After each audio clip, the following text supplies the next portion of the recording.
Salut à vous tous, ici Jeff Rose, dernier épisode de la série 5 ans à Montréal. Ça me fait énormément plaisir de vous partager ce que j'ai vécu à Montréal de 2017 à cet été et tout ça. Alors donc, ouais. Je suis très fier d'avoir fait cette série-là. J'espère qu'elle vous a plu.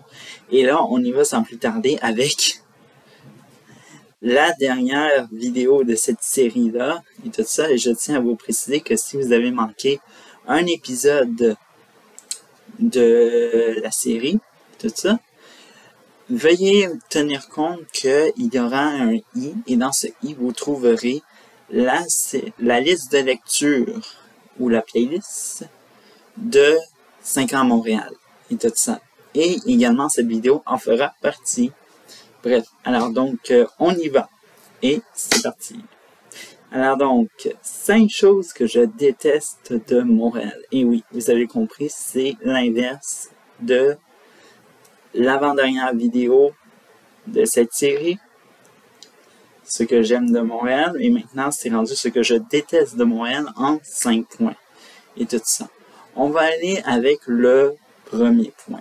Alors donc, le premier point, je dirais les feux d'artifice illégaux et tout ça.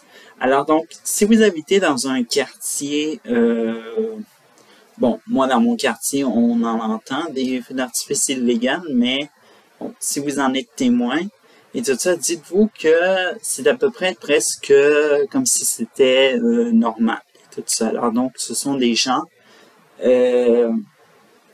vraiment, je pense que c'est la pire nuisance qu'on peut avoir parce qu'on veut être tranquille et surtout, même avec des températures qu'il fait actuellement, on veut nos fenêtres totalement ouvertes et tout ça. Et vous avez soudainement des pow qui commencent à une heure inattendue. Et vous êtes obligé de fermer vos fenêtres et avoir la chaleur et tout ça. Ça, c'est un peu mon quotidien que je vis actuellement parce que il y a un parc pas très loin et je pense que c'est là où nos petits amis amateurs de feux d'artifice illégaux se réunissent et font tomber, je veux dire, font allumer leurs feux d'artifice et on en entend en arrière, en avant, c'est la fête. On dirait, je sais pas trop quoi, là. Mais, bref, en tout cas, c'est très dérangeant pour moi et tout ça, puis pour d'autres également. Et j'aimerais ça vous dire en même temps que ces personnes-là ne se ramassent absolument pas lorsqu'elles terminent leur petit spectacle de feu d'artifice illégal. Ils laissent traîner des déchets et tout ça. Il faut savoir que ces feux d'artifice illégaux augmentent la quantité de déchets, la pollution qu'on cause sur Terre. Et j'en ai déjà vu, moi, une boîte de feux d'artifice, pas dans une poubelle, là, mais entre... vous avez le tronc, par la suite, il y a ces branches qui commencent à se séparer. Ils ont mis la boîte de feu d'artifice dans ça. L'intelligence n'a pas du tout progressé chez l'homme. Ou aussi chez l'humain. C'est parce que des fois, ça peut être une femme qui peut faire ça. Bref. En tout cas. On va aller au deuxième point. Deuxième point. Les célèbres travaux et tout ça. Alors donc, je tiens à vous préciser que actuellement dans mon quartier, ça a beaucoup changé parce que moi j'habite pas très loin de l'autoroute 25 et l'autoroute 25 actuellement, surtout vers entre Honoré-Beaugrand et Dixon, ils sont en train de faire des réflexions majeures sur l'échangeur que vous croisez pour aller vers le centre-ville de Montréal. Et dites-vous que maintenant, pour une raison X, Y, Z, ils ont décidé de modifier cette sortie-là. Ne me demandez pas pourquoi, mais dites-vous que c'est rendu tout à fait ridicule parce qu'il y a du monde qui sont trop habitués de prendre cette sortie-là pour aller au centre-ville. Et moi, je crains que ça fasse des débordements. Alors donc, bref, c'est pas la ville qui gère ça, c'est le ministère des Transports du Québec, mais je m'en fous, c'est ma plainte que j'ai à faire de cette partie-là. Mais quand on est à la ville, alors donc, actuellement, il y a un passage à niveau qui était très important et qui était très facile, qui était pour faire l'axe nord-sud Honoré-Beaugrand. En effet, ce passage à niveau, il a été cédé en deux, on ne peut plus le traverser. Et ça complique vraiment les choses. Et là, actuellement, il y a une pétition qui demande la réouverture de ce passage à niveau, évidemment. Et je pense que c'est pourtant clair que ça fonctionne pas parce que il y a des gens qui veulent s'en aller au sud. Finalement, il faut qu'ils fassent Honoré-Beaugrand, Hochelaga. Il faut qu'ils fassent tout un détour qui n'a aucun sens. Et moi, je veux comprendre les intentions de Montréal de rendre un petit peu la circulation facile, sécuritaire, puis aussi moins nombreux, je pense, évidemment, mais malheureusement, il y a des gens qui trouvent ça, et moi je vois ça clairement dans certaines idées de projets, que ça devient un labyrinthe, ça n'a aucun sens. Et dites-vous que dans mon quartier, la prochaine affaire qui va arriver, c'est des travaux sur la rue Hochelaga. Ça va être l'enfer, figurez-vous. Et déjà que c'est l'enfer, ça va être à nouveau l'enfer. Bienvenue en enfer. Bref, c'était mon deuxième point. Alors donc, le cauchemardesque de la circulation et des travaux routiers. Bref, j'aurais pu en parler énormément, mais bref, on va aller au troisième point pour me calmer. Tout ça. Mon troisième point, excusez-moi, ce sont les polices de la langue française. Alors donc, pour tous ceux-là qui ne connaissent pas les polices de la langue française, ce n'est pas des polices au sens propre, avec tous ceux-là qui connaissent leur français, leur sens propre et figuré. Alors donc, c'est un sens figuré. Figurez-vous, j'ai commencé à appeler ces hommes et ces femmes qui n'arrêtent pas, je sais pas, apparaître dans une discussion aucunement rapport et dire que on est au Québec, on parle français, nanana. Ok, mais tu sors d'où, toi? Bref, en tout cas, ces gens n'ont aucun... Et même, pour tout vous dire, il y a eu une histoire qui a beaucoup circulé sur Internet. C'est une histoire qui s'est passée dans l'arrondissement La Salle, qui est dans le sud-ouest de Montréal. C'est un homme qui, je sais pas, a décidé de crier comme si... bref, moi, ça me dépasse, ces gens-là. Il y a même un de mes amis, juste parce qu'il parlait espagnol avec un ami, il parlait juste entre eux, là, il parlait pas à qui que ce soit d'autre, ils parlaient juste entre eux. Il y a quelqu'un dans l'autobus qui est venu leur dire que qu'on est au Québec, on parle français, nanana. Mais vous êtes qui, premièrement, pour dire ça? Moi, je dis un message à tous ces hommes et ces femmes qui jouent la police de la langue française, pro-loi 101 et bientôt pro-loi 96, no bill 96. Et non, loi 96, moi je suis contre cette loi. Si vous n'êtes pas content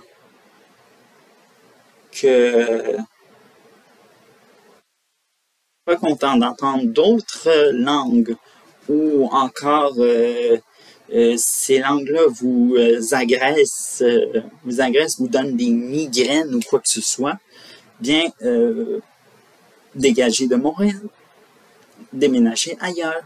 Vous allez voir, vous allez avoir la paix. C'est pas si difficile que ça, premièrement. Tout ça. Bref. C'était le troisième point, la police de la langue française. Et le quatrième, la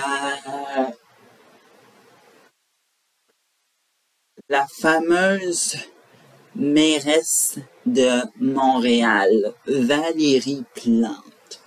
Valérie Plante, et je ne serai pas dans les insultes ou quoi que ce soit, mais nécessairement, je n'aime pas Valérie Plante et tout le monde vous le dira, cette femme n'est pas aimée du tout, premièrement. Bon, aimée par ceux moyens qui n'ont pas de cerveau et qui pensent que Valérie Plante va tout changer à cause de son sourire, puis je peux vous en faire bref, avec son sourire de Joker qui est totalement dégueulasse. Alors donc, elle, la mairesse ne fait que sourire et tout ça. Il y a des fusillades, on sourit. Il y a, je sais pas moi, de l'insécurité, tout ça, on sourit. Bref, c'est juste ça, qu'est-ce qu'elle sait faire, cette mairesse, c'est juste sourire, puis aussi faire ce qu'on appelle sa woke, tout ça. Alors qu'il y avait moi je me souviens très bien, on était en 2021, début 2021, il y avait une insécurité causée par des fusillades dans l'Est. Et pendant ce temps-là, qu'est-ce qu'elle est allée faire? Elle est allée défendre quelqu'un qui a été arrêté injustement et tout ça. Et ouais. Alors donc, c'est ça. Valérie Plante, c'est une woke incompétente.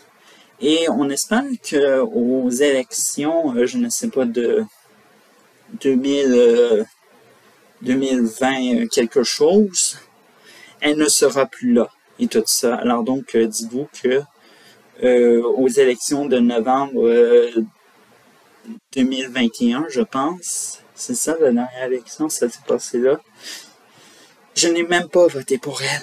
Alors donc, dites-vous que ce n'est pas vrai que on va passer un troisième mandat avec cette, on pourrait dire, cette plante verte et tout ça, hein?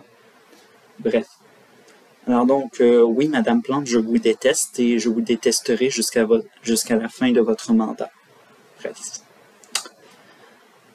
Alors donc, le cinquième point, cinquième et dernier, les dernières minutes de cette vidéo, ce que je déteste, en effet, c'est la multiplication des condos qui se bâtit et tout ça. Parce que actuellement, vous le savez tous, Montréal, c'est une grande ville et qu'est-ce que toutes les grandes villes font face actuellement? Un problème de crise du logement et tout ça. Tout dépend et tout ça.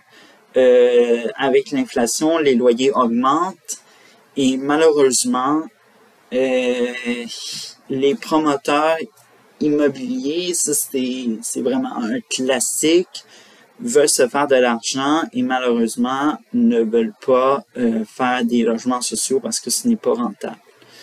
Alors donc, moi premièrement, ce que je pense de ça, c'est que c'est très triste. On a des gens qui n'ont pas les moyens de déménager ailleurs au Québec et à chaque fois qu'il y a des déménagements, qui est le 1er juillet, malheureusement, tout ça, il y a certains qui ne fêtent pas la fête du Canada, mais il la fête en déménageant un matelas, tout ça. Mais il y a des gens qui sont obligés, et ça, c'est dans toutes les villes, malheureusement, au Québec. Il y a des refuges qui sont ouverts pour abriter ces gens-là parce que ils n'ont pas réussi à trouver un appartement ou un logement qui sont à leurs besoins, qui sont au loyer qu'ils demandent. Bref, c'est totalement, moi je trouve ça très triste. Et même je pense que le coût du logement, moi ça m'inquiète de plus en plus. Moi je vous dirais pas le loyer que je paye et tout ça, mais littéralement, je trouve qu'actuellement il y a des personnes, à un moment donné, ils vont se retrouver dans la rue. Et puis, le logement social, là, il faut y penser. C'est quelque chose de très important de nos jours. Bref, il faut faire des coopératives, il faut faire plus de ça, mais pas du condo et tout ça. Moi, je trouve que, moi, je vais vous dire ma vision du condo.